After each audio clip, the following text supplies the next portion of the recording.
ഇങ്ങനെ ഒരു സിനിമയ്ക്ക് ഇങ്ങനെ ഒരു മൂവ്മെൻറ്റ് അൺഎക്സ്പെക്റ്റഡ് ആണ്. അബ്രഹാം ഖുറേഷിക്ക് മറ്റൊരു തലമുണ്ട്. ഈവൻ സെയ്ദിൻ്റെ ഫാദർ ആരാണ്, അദ്ദേഹത്തിനെ ആദ്യം കാണുന്ന മൊമെൻ്റ് തന്നെ തിയേറ്ററിൽ അവരുടെ ഇഷ്ടപ്പെടുന്ന നായകനെ അല്ലെങ്കിൽ ഇഷ്ടപ്പെടുന്ന സിനിമയെ ആദ്യത്തെ അദ്ദേഹത്തിൻ്റെ പ്രസൻസ് മുതൽ കയ്യടികൾ ഉണ്ടാവണം. മലയാള സിനിമാ ചരിത്രത്തിൽ കോളിളക്കം സൃഷ്ടിക്കാൻ പോകുന്നതുകൊണ്ടാണോ അപ്പം ഗോകുലം പോലും ഈ ഒരു സിനിമയെ ഏറ്റെടുത്തത്? പൃഥ്വിരാജടക്കം അല്ലെങ്കിൽ ആൻ്റണി ചേട്ടനടക്കം ഉള്ള ആളുകൾ ചിന്തിക്കുന്നതിന് മുമ്പേ ആളുകൾ ചിന്തിച്ചെടുക്കുന്ന ഒരു പ്രോസസ്സ് മറ്റ് സിനിമകളിൽ ഞാൻ കണ്ടിട്ടില്ല. എമ്പുരാൻ്റെ സിഗ്നേച്ചർ ലുക്ക് അബ്രഹാം ഖുറേഷി തന്നെയായിരിക്കും. അദ്ദേഹം ആ സ്ക്രീൻ സ്പേസ് കഴിഞ്ഞിട്ടാണല്ലോ മറ്റ് ആർക്കും അവിടെ, അതാണല്ലോ ആ സിനിമയുടെ വലിപ്പം. പിന്നീട് സെയ്ദിൻ്റെ ക്യാരക്ടറിലേക്ക്, സെയ്ദിൻ്റെ ഫാമിലിയിലേക്കൊക്കെ നമ്മൾ സിനിമ കഴിഞ്ഞ് സെക്കൻഡ് ഡിസ്കഷൻസിലേക്കൊക്കെ വന്നപ്പോഴാണ് അത് ആ സിനിമയിലേക്ക് ഭയങ്കരമായിട്ട് അതിനെ ഹൈപ്പ് കൂട്ടുമോ അല്ലെങ്കിൽ ഹൈപ്പ് കുറയ്ക്കുമോ എന്നുള്ളത് സിനിമ കാണുമ്പോൾ മാത്രം തന്നെ മനസ്സിലാവും. എമ്പുരാൻ വിശേഷങ്ങൾ ചർച്ചകളൊക്കെ ഇങ്ങനെ സോഷ്യൽ മീഡിയയിലൊക്കെ ഇപ്പോഴും തരംഗം സൃഷ്ടിച്ചുകൊണ്ടിരിക്കുന്ന ഈ സമയത്ത് എന്നോടൊപ്പം ജോയിൻ ചെയ്യുന്നത് എമ്പുരാനിലെ മേക്കപ്പ് ആർട്ടിസ്റ്റ് ശ്രീജിത്ത് ഗുരുവായൂരാണ്. വെൽക്കം. എത്രത്തോളം എക്സൈറ്റഡ് ആയിരുന്നു ഈ ഒരു എമ്പുരാൻ സിനിമ കയ്യിലേക്ക് കിട്ടിയപ്പോൾ, അല്ലെങ്കിൽ എമ്പുരാൻ ഇത്രയധികം ഓഡിയൻസ് ഏറ്റെടുക്കുന്ന ഒരു സിനിമയിൽ വർക്ക് ചെയ്തൊരു എക്സ്പീരിയൻസ്? ഇത് ഇപ്പോൾ എത്തി നിൽക്കുന്ന ഒരു ഹൈപ്പൊന്നും ഒരിക്കലും നമ്മളല്ല, ഞാനൊന്നും എക്സ്പെക്റ്റ് ചെയ്തിട്ടില്ല. അതായത് ലൂസിഫറിൻ്റെ സെക്കൻഡ് പാർട്ട് എമ്പുരാൻ സിനിമ സീക്വൽ ചെയ്യാൻ പോകുന്നു. മൂന്നാമത്തെ സിനിമയിലും പൃഥ്വിരാജ് എന്ന് പറയുന്ന ഡയറക്ടർ ഡയറക്റ്റ് ചെയ്യാൻ പോകുമ്പോൾ അദ്ദേഹം മുമ്പുണ്ടായിരുന്ന ആളുകളെ ചേർത്ത് പിടിക്കുന്നു. അതിലൊരാൾ ഞാനാണ് എന്നറിഞ്ഞതിലൊരു സന്തോഷം. പിന്നെ ഞാൻ പൊതുവെ ഒരു സിനിമ ഷൂട്ട് കഴിഞ്ഞാൽ അല്ലെങ്കിൽ നമ്മുടെ ഒരു ഡ്രൈവ് കഴിഞ്ഞാൽ പിന്നീട് ഭയങ്കരമായ കമ്മ്യൂണിക്കേഷൻ കീപ്പ് ചെയ്യുക, അത് പൊതുവെ സിനിമകളിൽ കുറവാണ്. എന്താ പറഞ്ഞാൽ സൗഹൃദങ്ങളൊക്കെ ജോബിൽ ആണ് ഡിപ്പെൻഡഡ് ആണ്. ഇപ്പോൾ ജോബ്, നമ്മുടെ ഒരു ജോലി അല്ലെങ്കിൽ നമ്മൾ ചെയ്യുന്ന പ്രവൃത്തി ഇഷ്ടപ്പെടുന്നതുകൊണ്ടാണ് അവർ നമ്മളെ വീണ്ടും വിളിക്കുന്നത്. അപ്പോൾ എമ്പുരാനിലേക്ക് എത്തുമ്പോൾ എമ്പുരാൻ ലൂസിഫറിൻ്റെ സെക്കൻഡ് പാർട്ട്, അത് രാജുവിൻ്റെ ഏറ്റവും നല്ല ബ്രീഫ്, സ്ക്രിപ്റ്റ് നരേറ്റ് ചെയ്ത സമയത്ത് നമുക്ക് കിട്ടിയിട്ടുള്ള ബ്രീഫ്, നമ്മളതിൽ നിന്ന് മനസ്സിലാക്കിയിട്ടുള്ള നമ്മുടെ ഫസ്റ്റ് ബ്രീഫ് കിട്ടിയ സമയത്ത് ഭീകരമായ അല്ലെങ്കിൽ ഭയങ്കരമായ എക്സ്പ്ലോർ ചെയ്തുകൊണ്ട് ഈ സിനിമ നമ്മളിലേക്ക് വരുമെന്നുള്ള തോന്നലില്ല. എന്താണെന്ന് വെച്ച് കഴിഞ്ഞാൽ ഒരു സിനിമയുടെ ഏറ്റവും പ്രയോറിറ്റി കൊടുക്കുന്ന മേഖലകളിൽ മേക്കപ്പ് ഉണ്ടാകുന്നത് അതിന് ഭയങ്കരമായ ഇമ്പോർട്ടൻസ്, അല്ലെങ്കിൽ പീരിയോഡിക് സിനിമകൾ പോലെ, അല്ലെങ്കിൽ അതിൻ്റെ ഒരു രണ്ട് കാലഘട്ടം തോന്നിപ്പിക്കുന്ന സിനിമകൾ ചെയ്യുമ്പോഴാണ് മേക്കപ്പ് ആർട്ടിസ്റ്റിനൊരു ഇമ്പോർട്ടൻ്റ് കിട്ടുന്നത്. ആ ഇമ്പോർട്ടൻസ് കിട്ടുമ്പോൾ പോലും ഒരു സിനിമയുടെ സിനിമാറ്റോഗ്രാഫർ, മ്യൂസിക് ഡയറക്ടർ, എഡിറ്റർ, അങ്ങനെയുള്ള മേഖലകളിലൂടെ കഴിഞ്ഞിട്ടാണ് നമ്മളിലേക്ക് എത്തുന്നത്. അപ്പോൾ അത്തരം എക്സ്പെക്റ്റേഷൻ നമുക്ക് പൊതുവെ സിനിമകളിൽ നിന്ന് നമുക്കൊരു സിനിമയുടെ ഹൈപ്പ് ഉണ്ടാകുമ്പോൾ ഒരിക്കലും അതിനകത്തേക്കൊരു മേക്കപ്പ് ആർട്ടിസ്റ്റിൻ്റെ വാല്യൂ പൊതുവെ കൂടാറില്ല. എനിക്ക് തോന്നുന്നു പലപ്പോഴും ഇപ്പോൾ സിനിമകളിൽ തന്നെയാണെങ്കിലും കാസ്റ്റിംഗ് വളരെ ഇമ്പോർട്ടൻ്റ് ആണ്. ഈ ഒരു സിനിമയിലെ കാസ്റ്റിംഗ് എന്ന് പറഞ്ഞാൽ പാൻ വേൾഡ് കാസ്റ്റിംഗ് ആണ്. കാരണം ഇപ്പം നോർത്ത് നിന്നുള്ളവർ അഭിനയിച്ചിട്ടുണ്ട്, അതുപോലെ ഹോളിവുഡ് രീതിയിലേക്കാണോ ഈ സിനിമ പോകുന്നതെന്നുള്ളൊരു ആ ഒരു ചർച്ചകളൊക്കെ വന്നു. ആ സമയത്ത് ഒരു മേക്കപ്പ് ആർട്ടിസ്റ്റിനെ സംബന്ധിച്ചിടത്തോളം ഈ ഒരു സിനിമയിൽ ഇത്രയധികം ക്യാരക്ടേഴ്സ് ഉണ്ട്, ഇവർക്കെല്ലാം യുണീക്കായിട്ടൊരു മേക്കപ്പ് നമ്മൾ കൊടുക്കേണ്ടതായിട്ടുണ്ട്. അപ്പം ഏതൊക്കെ രീതിയിലായിരുന്നു രാജുവേട്ടൻ അത് ആദ്യം തന്നെ കൺവേ ചെയ്തത്? ആദ്യത്തെ ഒരു ബ്രീഫ് കഴിഞ്ഞിട്ട് ഡയറക്ടർ എന്നുള്ള രീതിയിൽ രാജുവിൻ്റെ ഒരു കൺക്ലൂഷൻ എന്ന് പറഞ്ഞു കഴിഞ്ഞാൽ ഈ സിനിമയിലെ എല്ലാ ക്യാരക്ടേഴ്സിനും അതിൻ്റേതായിട്ടുള്ളൊരു സ്റ്റൈല്, സ്വഭാവം വേണം.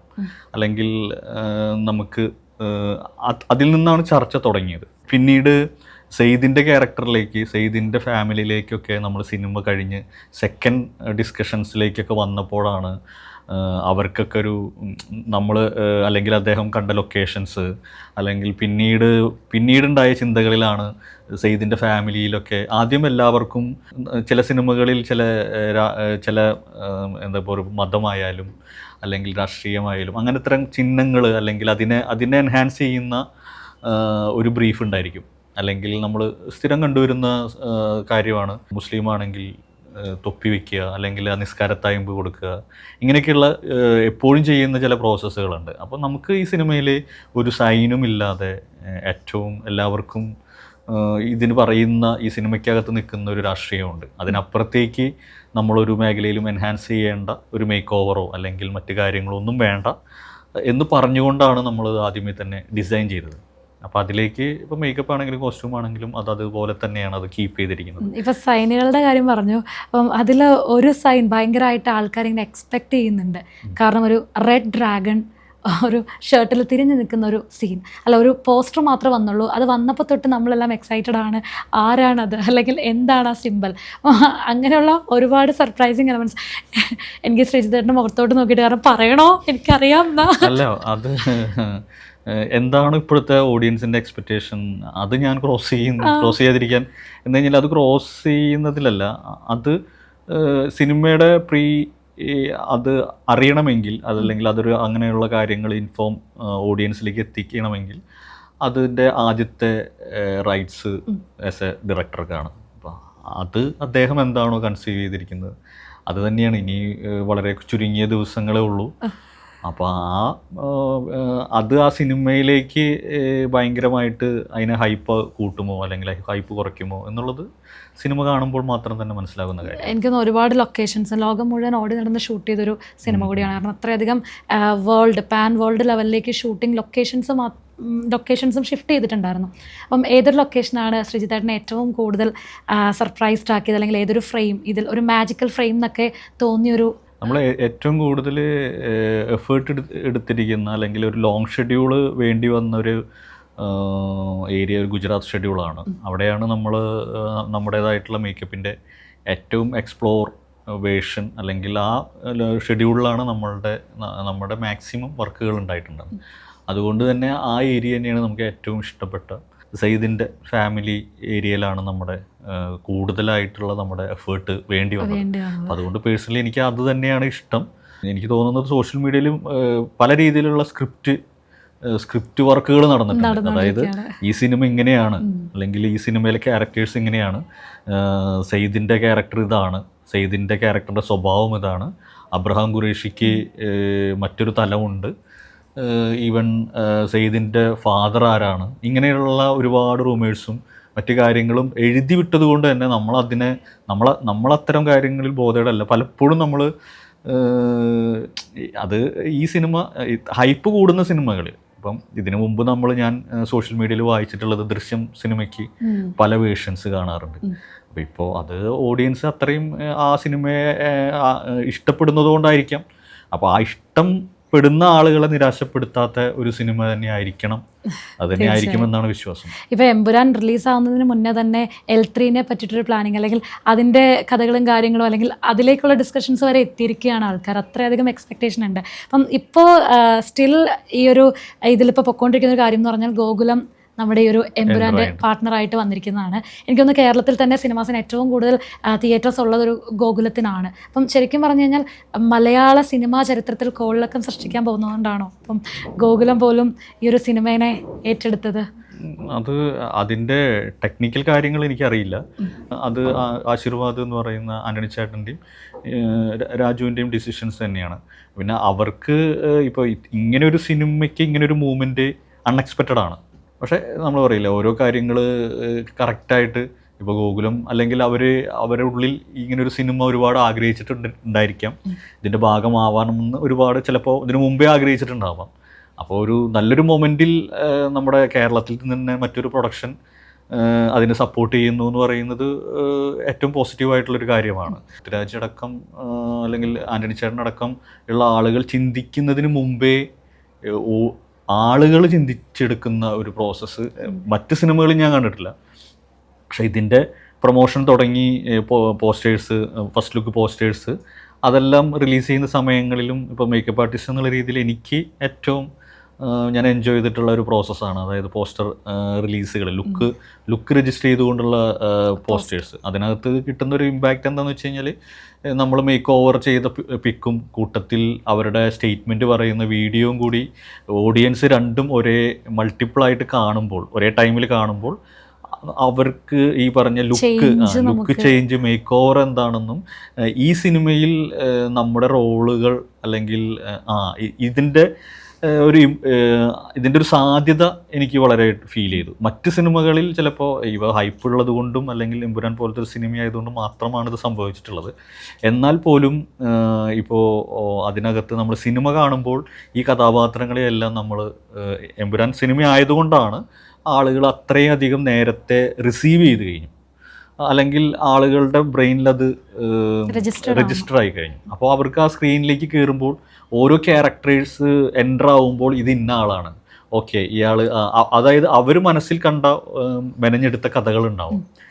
എല്ലാവരുടെ കാര്യമല്ല പറഞ്ഞത്, ഓരോരുത്തരുടെ വേർഷൻസ് മാറിക്കൊണ്ടിരിക്കും. ഇപ്പോൾ ജസ്റ്റ് ഒരാൾക്ക് ഒരു പോസ്റ്റർ കണ്ടു കഴിഞ്ഞാൽ അവരുടെ കൗതുകം അവിടെ തീരും. പക്ഷേ അതല്ലാതെയുള്ള ഒരു ഓഡിയൻസ് ഉണ്ട്. ഞാൻ അവരുടെ കാര്യത്തിലേക്കാണ് വരുന്നത്. ഒരു 30-40% ഇത് ഈ സിനിമ എന്ന് പറഞ്ഞിട്ട് എമ്പുരാൻ എന്ന് പറഞ്ഞ് ഇതിൻ്റെ ആദ്യം മുതലേ എമ്പുരാൻ എന്ന് പറഞ്ഞ് ഇതിൻ്റെ കൂടെ നിൽക്കുന്ന, അല്ലെങ്കിൽ ഇതിൻ്റെ ഓരോ അപ്ഡേഷൻസും വെയിറ്റ് ചെയ്തുകൊണ്ടിരിക്കുന്ന, ഇതിനു വേണ്ടി മാത്രം സംസാരിച്ചുകൊണ്ടിരിക്കുന്ന ഒരു ഓഡിയൻസ് ഉണ്ട്.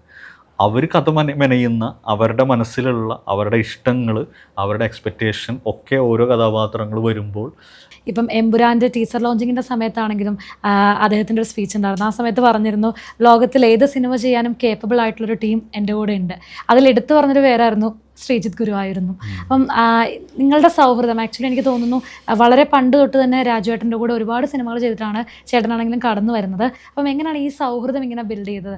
ഒരു ആക്ടർ എന്നുള്ള രീതിയിൽ അദ്ദേഹത്തിന് ഇപ്പോൾ നമ്മുടെ ഒരു നീഡ്സ് എന്താണെന്നുള്ളത് നമുക്കറിയാം. നമുക്ക് അദ്ദേഹം ചെയ്യുന്ന സിനിമകളിൽ ഞാനുണ്ടെങ്കിൽ, ഞാൻ അതിൻ്റെ ഒരു ടെക്നീഷ്യനായിട്ടുണ്ടെങ്കിൽ, അദ്ദേഹത്തിൻ്റെ ക്യാരക്ടർ മേക്ക് ഓവറുകൾ ഉണ്ടെങ്കിൽ മാത്രമാണ് നമ്മളൊരു നീഡ്സ് ആവശ്യമുള്ളൂ. അതല്ലാതെ നമ്മൾ അസിസ്റ്റൻ്റ് ആയിരിക്കുന്ന സമയത്ത് അദ്ദേഹമായിട്ട് നമ്മൾ വർക്ക് ചെയ്തിട്ടുണ്ട്. അദ്ദേഹത്തിൻ്റെ ഗ്രാഫ് വലുതാവുമ്പോൾ നമ്മളിപ്പുറത്തു കൂടി നമ്മുടേതായിട്ടുള്ള ജോലികൾ ഗ്രാഫ് വലുതാവുന്നുണ്ട്. അപ്പോൾ സൈലൻ്റായിട്ട് നമുക്ക് കുറച്ചും കൂടി അദ്ദേഹത്തിൻ്റെ വലുപ്പം അല്ലെങ്കിൽ അദ്ദേഹത്തിൻ്റെ കരിയർ ഗ്രോത്ത് നമുക്ക് കുറച്ചും കൂടി അടുത്ത നമുക്കറിയാൻ പറ്റും. പക്ഷെ നമ്മുടെ കരിയർ ഗ്രോത്തിൻ്റെ വലിപ്പം അദ്ദേഹത്തിന് അറിയേണ്ട കാര്യമില്ല. അദ്ദേഹം പ്രൊഡക്ഷൻ ചെയ്യുന്ന സമയത്ത് ഞാൻ ആ സിനിമയുടെ ഭാഗമായിട്ട്, പ്രൊഡക്ഷൻ ചെയ്ത സിനിമയുടെ ഭാഗമായിട്ടാണ് ഞാൻ അതിലുണ്ടായിരുന്നത്. അവിടെ നിന്ന് പിന്നെ പുള്ളി ഡയറക്ടർ ആയപ്പോഴാണ് ശരിക്ക് അദ്ദേഹത്തിൻ്റെ കമ്മ്യൂണിക്കേഷൻ കുറച്ചും കൂടി നമ്മളുമായിട്ട് ഈസി ആവുന്നത്. അതായത് അതുവരെ അദ്ദേഹത്തിൻ്റെ ഒരു ആക്ടർ എന്നുള്ള രീതിയിൽ ഒരു മേക്കപ്പ് ആർട്ടിസ്റ്റിൻ്റെ നീഡ്സാണ്. പിന്നെ അതുമാത്രമല്ല, നമ്മൾ സൗഹൃദം എന്ന് പറഞ്ഞ് ഇതിനെ വേറെ രീതിയിലേക്ക്, അങ്ങനെ ഒരു സൗഹൃദത്തിനപ്പുറത്ത് ഇപ്പോൾ എനിക്കും ഇപ്പോൾ ഞാനൊക്കെ ഇപ്പോൾ സക്സസ് മാൻ ആയിട്ടുള്ള പൃഥ്വിരാജ് എന്ന് പറയുന്നൊരു ആക്ടറുടെ ഉള്ളിലും അദ്ദേഹത്തിൻ്റേതായിട്ടുള്ള ഇഷ്ടങ്ങളുണ്ട്, അദ്ദേഹത്തിൻ്റെ ചിന്തകളുണ്ട്. അതേപോലെ നമ്മുടേതായിട്ടുള്ള ചിന്തകളുണ്ട്. പക്ഷേ എവിടേക്കോ നമുക്ക് ചില സാമ്യതകൾ തോന്നാറുണ്ട്. അപ്പോൾ പുള്ളി തന്നെ പറഞ്ഞിട്ടുണ്ട്, പബ്ലിക്കായിട്ട് ഒരാളോട് ഹായ് പറയണമെന്നോ, അല്ലെങ്കിൽ അത് ഹായ് പറയുമ്പോൾ നമ്മൾ ഫോമലായിട്ട് നമ്മൾ ആക്ട് ചെയ്യണം എന്ന് പറയുന്ന ഒരാളാണ്. അപ്പോൾ അതുപോലെ തന്നെ എനിക്കും ഈ പറഞ്ഞ പോലെ അങ്ങോട്ട് പോയി ഹായ്, അല്ലെങ്കിൽ സൗഹൃദം പുതുക്കാനായിട്ട് മെസ്സേജുകൾ ചെയ്യുമോ, അല്ലെങ്കിൽ സിനിമ ഇപ്പോൾ വീടിനടുത്ത് പൃഥ്വിരാജിൻ്റെ ഒരു സിനിമ നടക്കുന്നുണ്ട്, എനിക്ക് അദ്ദേഹത്തിന് പോയി ആവശ്യമുണ്ടെങ്കിൽ പോവുക, സംസാരിക്കുക, തിരിച്ചു വരിക എന്നതിനപ്പുറത്തേക്ക് സിനിമാ സൗഹൃദങ്ങൾ ഭയങ്കരമായിട്ട് കീപ്പ് ചെയ്യാൻ അത് അവരും ഡിസർവ് ചെയ്യുന്നുണ്ടെന്ന് എനിക്കറിയില്ല. നമ്മുടെ ജോബുകൾ എത്രത്തോളം നന്നാകുന്നു അത്രത്തോളം അവർ നമ്മളെ ചേർത്ത് പിടിക്കാൻ സാധ്യതയുണ്ട്. പിന്നെ ചിലപ്പോൾ ഈ പറഞ്ഞ പോലെ അല്ലാതെയുള്ള ഒരു ഫസ്റ്റ് സിനിമ ചെയ്തതിൻ്റെ പേരിൽ, ആ സിനിമ സക്സസ് ആയതിൻ്റെ പേരിൽ ചിലപ്പോൾ ചേർത്ത് പിടിച്ചേക്കാം. പക്ഷെ അത് താൽക്കാലികമായിരിക്കും. ഈ എമ്പുരാനിൽ എത്തി നിൽക്കുമ്പം എമ്പുരാൻ കൊണ്ടുപോകുന്ന ഒരു സിഗ്നേച്ചർ ലുക്ക്, അല്ലെങ്കിൽ എമ്പുരാൻ ഇറങ്ങിക്കഴിഞ്ഞാലും എമ്പുരാൻ്റെ ഒരു സിഗ്നേച്ചർ ലുക്ക് ആവാൻ പോകുന്നത് ആരായിരിക്കും? എമ്പുരാൻ്റെ സിഗ്നേച്ചർ ലുക്ക് അബ്രഹാം ഖുറേഷി തന്നെയായിരിക്കും. അദ്ദേഹം ആ സ്ക്രീൻ സ്പേസ് കഴിഞ്ഞിട്ടാണല്ലോ മറ്റ് ആർക്കും അവിടെ, അതാണല്ലോ ആ സിനിമയുടെ വലിപ്പം. അപ്പോൾ അത് ഇഷ്ടപ്പെടുന്ന ഏറ്റവും വലിയ ഡയറക്ടറും അദ്ദേഹം തന്നെയാണ്. ഇപ്പോൾ ലാൽ സാറിനെ പോലെ ഒരാളെ ഏറ്റവും നന്നായി പ്രസൻറ്റ് ചെയ്യാൻ പറ്റുന്ന, ഇന്ന് അത് ഏറ്റവും നന്നായി ചെയ്തിട്ടുള്ള, അതിൻ്റെ സീക്വൽ ഇന്ന് ട്രസ്റ്റ് ചെയ്തിട്ടുള്ള, ലാൽ സാറിനെ പോലെ ഏറ്റവും കംഫർട്ടായിട്ടുള്ള ഈ ആൻ്റണി ചേട്ടൻ ചേർന്ന് നിൽക്കുന്ന അദ്ദേഹവും ഏറ്റവും നല്ല കരങ്ങളിലാണ് ഈ സിനിമ കൊണ്ട്. ഇപ്പം ലാലേട്ടനെ ഏറ്റവും കൂടുതൽ സ്നേഹിക്കുന്ന ഒരാളാണ് രാജുവേട്ടൻ. അപ്പം ലാലേട്ടൻ്റെ കൂടെ ആ സിനിമയിൽ ഡയറക്ടറായിട്ട് നിൽക്കുന്നു. അപ്പം എങ്ങനെയായിരുന്നു അവരുടെ ഒരു കമ്മ്യൂണിക്കേഷനും കാര്യങ്ങളൊക്കെ ബിഹൈൻഡ് ദ സീനിൽ? ശരിക്കും പറഞ്ഞു കഴിഞ്ഞാൽ ഇപ്പോൾ Lal സാറായാലും Antony ചേട്ടനായാലും A to Z Prithviraj എന്ന് പറയുന്ന ഒരു ഡയറക്ടറെ ബ്ലൈൻഡായിട്ട് ട്രസ്റ്റ് ചെയ്തുകൊണ്ടാണ് അവർക്ക് അവരുടെ ഇപ്പോൾ എമ്പുരാൻ എന്ന് പറയുന്ന സിനിമയുടെ എല്ലാ തീരുമാനങ്ങളും ഡിസിഷൻ മേക്കറായിട്ട് ആൻ്റണി ചേട്ടൻ ഉണ്ടെങ്കിലും അദ്ദേഹത്തിൻ്റെ ഉള്ളിലും രാജു എന്ത് പറയുന്നു, അല്ലെങ്കിൽ രാജുവിലൂടെ എന്താണ് ഈ സിനിമയുടെ അതായത് ലൂസിഫർ എന്ന് പറയുന്ന സിനിമ, അപ്പോൾ അവർക്കറിയാലോ ഒരു ഒരു ഒരു ഡയറക്ടറായിട്ട് ഒരാൾ ഫസ്റ്റ് വരുമ്പോൾ അവർ ബ്രീഫ് ചെയ്ത് കൊടുക്കുമ്പോൾ മുതൽ ഈ പറഞ്ഞ കാര്യങ്ങൾ, ഇപ്പോൾ അറ്റംപ്റ്റുകൾ അങ്ങനെയാണല്ലോ. ഇപ്പോൾ നമ്മൾ ആദ്യം ഒരു സ്ക്രിപ്റ്റോ അല്ലെങ്കിൽ അവരുടെ വിഷൻ കൺവേ ചെയ്യുന്നു, നരേറ്റ് ചെയ്യുന്നു, അവിടെയാണല്ലോ ഒരു സിനിമ സ്റ്റാർട്ട് ചെയ്യുന്നത്. അപ്പോൾ ആ നരേറ്റ് ചെയ്ത ഒരു വ്യക്തി അത് ഏറ്റവും നല്ല രീതിയിൽ അത് സ്ക്രീനിലേക്ക് എക്സ്പ്ലോർ ചെയ്തിട്ടുള്ള ഒരാളാണ് പൃഥ്വിരാജ് എന്ന് പറയുന്നത്. അപ്പോൾ ആ രീതിയിൽ അദ്ദേഹം സക്സസ് മാനാണ്. ലാലേട്ടൻ ഈ സിനിമയെ പറ്റി തമാശ രൂപേണ പറഞ്ഞിരുന്നു 500 പേരുള്ളൊരു യൂണിറ്റ് ആയിരുന്നെന്ന്. ശരിക്കും പറഞ്ഞാൽ 500 പേരുള്ള യൂണിറ്റ് എങ്ങനെ ആയിരുന്നു മൊത്തം യൂണിറ്റ് കാര്യങ്ങളൊക്കെ ഈ ഒരു സിനിമയിൽ? ക്രൂ ഒരു അത്യാവശ്യം ഹ്യൂജ് ക്രൂ ഉണ്ടായിരുന്നു. പിന്നെ നമ്മളവിടെ നേരിട്ട ചില വെല്ലുവിളികളുണ്ട്. അതായത് നമ്മൾ ഗുജറാത്തിൽ പോയി ഷൂട്ട് ചെയ്ത ഇത് നമ്മൾ പ്രീ ഷൂട്ട് ചെയ്യുന്ന സമയങ്ങളിൽ ഗുജറാത്തിൽ ഇപ്പോൾ അതിൻ്റേതായിട്ടുള്ള അത് കുറച്ചും കൂടി മറ്റ് ഡിപ്പാർട്ട്മെൻറ്റുകളായിരിക്കും അതിനെക്കുറിച്ച് കൂടുതൽ ക്ലാരിറ്റിയോടുകൂടി സംസാരിക്കുക. അപ്പോൾ അവരുടെ ഇപ്പോൾ ഫസ്റ്റ് ലൊക്കേഷൻ കണ്ട ആർട്ട് മോഹൻദാസ് ആയാലും ഇപ്പോൾ വാവയാണെങ്കിലും അപ്പോൾ അവർ ഡിസൈഡ് ചെയ്തിട്ടുള്ള അവർ തീരുമാനിച്ചിട്ടുള്ള കുറേ കാര്യങ്ങളുണ്ടായിരുന്നു. അത് ഇന്ന സമയത്തായിരിക്കും ഷൂട്ടിംഗ് എന്ന് തീരുമാനിച്ചുകൊണ്ട് അതിൻ്റെ വെതർ റിപ്പോർട്ട് എടുക്കുന്നു. ഇപ്പോൾ നമ്മൾ പ്ലേസ് ചെയ്യുന്ന സിനിമ എമ്പുരാനാണ്, അതിനകത്ത് എക്സ്പെൻസീവ് ആയിട്ടുള്ള ഷൂട്ടിങ്ങുകളുണ്ട്. അപ്പോൾ അതിൻ്റെ തീരുമാനങ്ങൾ ഇവരിലൂടെയാണ് അത് ആദ്യം സാധ്യമാവുന്നത്.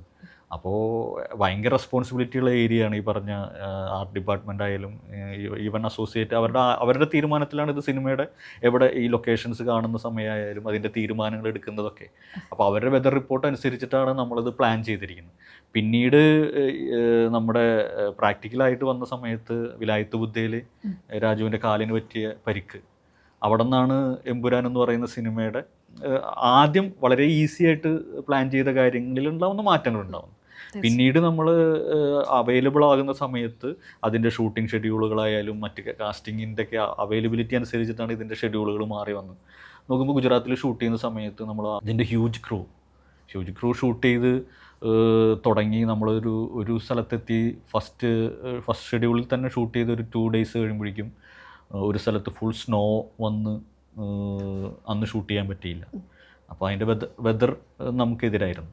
അതൊരു ഫസ്റ്റ് ഡേ കഴിഞ്ഞു. പിന്നെ അത് കഴിഞ്ഞ് നമ്മൾ ഗുജറാത്തിലേക്ക് എത്തി. ഗുജറാത്തിൽ ഷൂട്ട് ചെയ്യുന്ന സമയത്ത് നമ്മൾ ഷൂട്ട് ചെയ്ത ആദ്യത്തെ പ്രോസസ്സ് കഴിയുമ്പോഴേക്കും ഈ പറഞ്ഞ മഴ, ലൈറ്റിൻ്റെ പ്രോബ്ലംസ് കാരണം നമുക്കത് പിന്നെ അപ്പോൾ അങ്ങനെയുള്ള സമയങ്ങളിൽ ഇത്തരം വലിയൊരു ക്രൂ വെച്ച് മാനേജ് ചെയ്യുക അല്ലെങ്കിൽ ഒരു ഡിസിഷൻ എടുക്കുക എന്നൊക്കെ പറയുന്ന ടാസ്ക് വളരെ വലുതായിരുന്നു. അപ്പോൾ അവിടെയൊക്കെ ഇത്രയും വലിയ രീതിയിലേക്ക് ഒരു സക്സസ് നമ്മളൊക്കെ നോക്കി കാണാറുണ്ടായിരുന്നു. അതായത് ഇപ്പോൾ നമ്മളിത് എമ്പുരാൻ എന്തുകൊണ്ട് ഇപ്പോൾ എല്ലാവരും ഒരേ സ്വരത്തിൽ അല്ലെങ്കിൽ പറയുന്ന പൃഥ്വിരാജ് എന്ന് പറയുന്നിടത്ത് ഷോൾഡർ ചെയ്യപ്പെടുകയാണ്. അദ്ദേഹത്തിൻ്റെ ഷോൾഡറിൻ്റെ അത് അദ്ദേഹത്തിന് കേപ്പബിൾ ആയതുകൊണ്ടാണ് അദ്ദേഹം അത് അറിയാതെ സംഭവിക്കുന്നതാണ്. ഇപ്പോൾ പ്ലാൻ ചെയ്തിട്ടല്ലല്ലോ. ഇപ്പോൾ എമ്പുരാൻ്റെ ഒരു ഹൈപ്പ് ഒരിക്കലും അത് പ്ലാൻ ചെയ്യാൻ പറ്റില്ല. ഹൈപ്പ് മാക്സിമം പൃഥ്വിരാജ് എന്ന് പറയുന്ന ഡയറക്ടർ റിഡ്യൂസ് ചെയ്തുകൊണ്ടിരിക്കുകയാണ്. എന്ന് കഴിഞ്ഞാൽ അതൊരിക്കലും ഈ സിനിമയുടെ നെഗറ്റീവിനെ അതായത് അത് ഈ സിനിമയെ ബാധിക്കരുത്.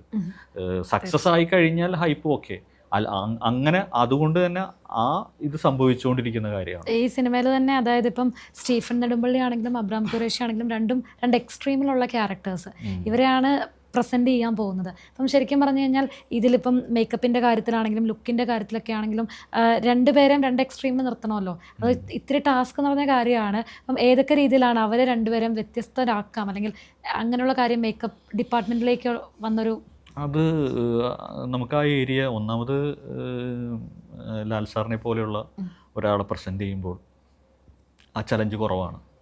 അതായത് നമ്മൾ മെയിൻ സ്ട്രീമിലുള്ളൊരു നായകനെ നമ്മളൊരു സിനിമയിലേക്ക് പ്രസൻറ്റ് ചെയ്യുമ്പോൾ മേക്ക് ഓവറുകൾ ചെയ്തുകൊണ്ട് പ്രസൻറ്റ് ചെയ്യേണ്ട സിനിമകളുണ്ട്. പക്ഷേ ഈ സിനിമ സീക്വൽ ആയതുകൊണ്ടും ലൂസിഫർ എന്ന് പറയുന്ന സിനിമയിൽ സ്റ്റീഫൻ ആരാണെന്നും എന്താണെന്നും സ്റ്റീഫൻ്റെ ഭാവങ്ങൾ വരെ അല്ലെങ്കിൽ സ്റ്റീഫൻ്റെ ലുക്ക് വരെ ഓഡിയൻസ് രജിസ്റ്റർ ചെയ്ത് കഴിഞ്ഞു. അതുപോലെ ലൂസിഫറിൽ തന്നെ എൻഡ് കൺക്ലൂഷൻ ചെയ്യണ സമയത്തും അബ്രഹാം ഖുറേഷി ആരാണെന്നും എന്താണെന്നും അതിൻ്റെ ഡ്രസ് കോഡ് വരെ നമ്മൾ കണ്ടു കഴിഞ്ഞു, ആ വലിപ്പം കണ്ടു കഴിഞ്ഞു. പിന്നെ ഈ 2 കഥാപാത്രങ്ങൾക്ക് എമ്പുരാനിലേക്ക് വരുമ്പോൾ ഉണ്ടാവുന്ന കാലഘട്ടം എന്ന് പറയുന്നത് ഒരു 5 ഇയേഴ്സാണ്. ആ 5 ഇയേഴ്സിൻ്റേതായിട്ടുള്ള ചില ഷെയ്ഡുകൾ, ചില ആഡ് ഓൺസ് മാത്രമേ നമുക്കത് ചെയ്യേണ്ട കാര്യമുള്ളൂ. പിന്നെ വളരെ സ്ക്രീൻ പ്രസൻസ് ഉള്ള പുള്ളി ആയതുകൊണ്ട് തന്നെ വളരെ ഈസി ആയിട്ട് അത് ആറ്റിറ്റ്യൂഡും പരിപാടിയും. പിന്നെ ആ കാര്യങ്ങളിൽ രാജു കുറച്ചും കൂടി ഏറ്റവും നന്നായിട്ട് പ്രസൻറ്റ് ചെയ്യാൻ ഇഷ്ടപ്പെടുന്ന ഒരാളാണ്. അതായത് എല്ലാത്തരം ഓഡിയൻസിനെയും ഇഷ്ടപ്പെടുത്തുന്ന രീതിയിലായിരിക്കണം ഈ സിനിമയിൽ അദ്ദേഹത്തിൻ്റെ എല്ലാ തീരുമാനങ്ങളും എന്ന് ആദ്യമേ തന്നെ പുള്ളിയുടെ ബ്രെയിനിലുണ്ട്. അത് നടപ്പിലാക്കാൻ വേണ്ടി മാത്രമാണ് അവിടെ അദ്ദേഹത്തിൻ്റെ കൂടെ ഈ ഞാനടക്കമുള്ള അല്ലെങ്കിൽ അതിൻ്റെ കൂടെയുള്ള ഏറ്റവും ട്രസ്റ്റ് ചെയ്യുന്ന ക്രൂ നിന്നു കൊടുക്കുന്നത്. അപ്പോൾ ഒരു ഏറ്റവും ട്രസ്റ്റ് ചെയ്യാൻ പറ്റുന്ന അല്ലെങ്കിൽ ഏറ്റവും സക്സസ് ആയിട്ട് നിൽക്കുന്ന ഒരു ഡയറക്ടർ നമ്മുടെ കൂടെ മുന്നിലുണ്ടെങ്കിൽ നമുക്ക് ആ വഴിയിലൂടെ സുഖമായിട്ട് യാത്ര ചെയ്യാവുന്നതാണ്.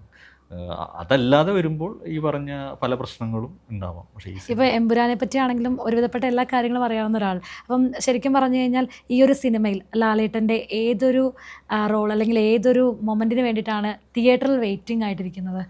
അദ്ദേഹത്തിന് ആദ്യം കാണുന്ന മൊമെൻറ്റ് തന്നെ തിയേറ്ററിൽ അവരുടെ ഇഷ്ടപ്പെടുന്ന നായകനെ അല്ലെങ്കിൽ ഇഷ്ടപ്പെടുന്ന സിനിമയെ ആദ്യത്തെ അദ്ദേഹത്തിൻ്റെ പ്രസൻസ് മുതൽ കയ്യടികൾ ഉണ്ടാവണം. ആ ചിരിക്ക് പിന്നിൽ പലതും ഒളിഞ്ഞിരിപ്പുണ്ട്.